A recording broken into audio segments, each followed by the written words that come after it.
Je me suis dit: «Mais comment je fais pour rester en vie, quoi?» alors qu'il y a tout qui était en train de mourir. C'était vraiment, enfin, je pense que les gens ne se rendent pas compte de ce que c'est quand on dit qu'on va pas bien, quand on dit que ça fait mal à l'intérieur et quelqu'un qui l'a pas vécu, il peut pas savoir, en fait.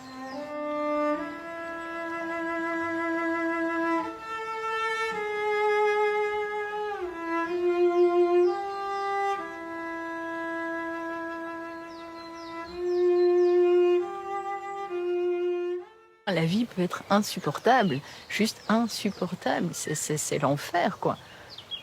Et heu et ce soir-là, enfin voilà, j'ai 2 enfants, elles étaient déjà nées à l'époque, hein, c'est choupinettes et je me suis dit: «On fait pas ça à des enfants, quoi». Enfin, une mère ne fait pas ça à ses enfants.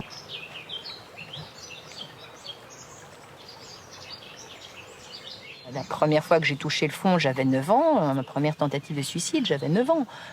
Et la deuxième fois, j'avais, enfin voilà, 22 ans, je me suis retrouvée aux soins intensifs, c'était vraiment pas un appel à l'aide. Je rentrais en 7e année de médecine, je savais ce que je faisais, mon fond à moi, c'était la mort. Il y avait pas d'autre fond que ça et sans comprendre pourquoi.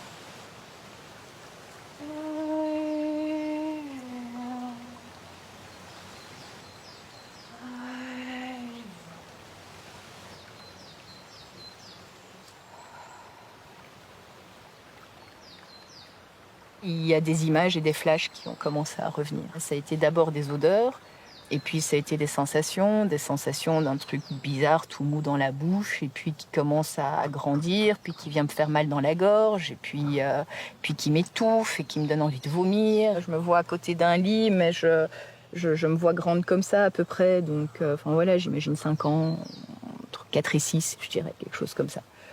L'image que j'ai, j'ai pas de visage, mais j'ai un gros ventre rond. Il y a des poils poivre et sel, voilà, autour d'un pubis et un sexe. Et puis voilà, là, j'ai vécu une fellation, et puis il m'a retourné, et puis une sodomie, et puis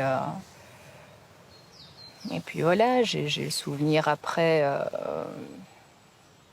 De ma sœur qui m'emmène dans la salle de bain, et puis maman qui est là, et puis je suis dans la baignoire et il y a du sang partout. Et j'ai encore ce souvenir de ma mère qui a le visage mais baigné de larmes. C'est tenait comme ça le pommeau de douche sur mon dos, et je sens pas l'eau en fait. Et puis je la vois qui me dit: «C'est pas grave ma chérie, ça va passer. C'est pas grave ma chérie, ça va passer». Visage baigné de larmes, quoi.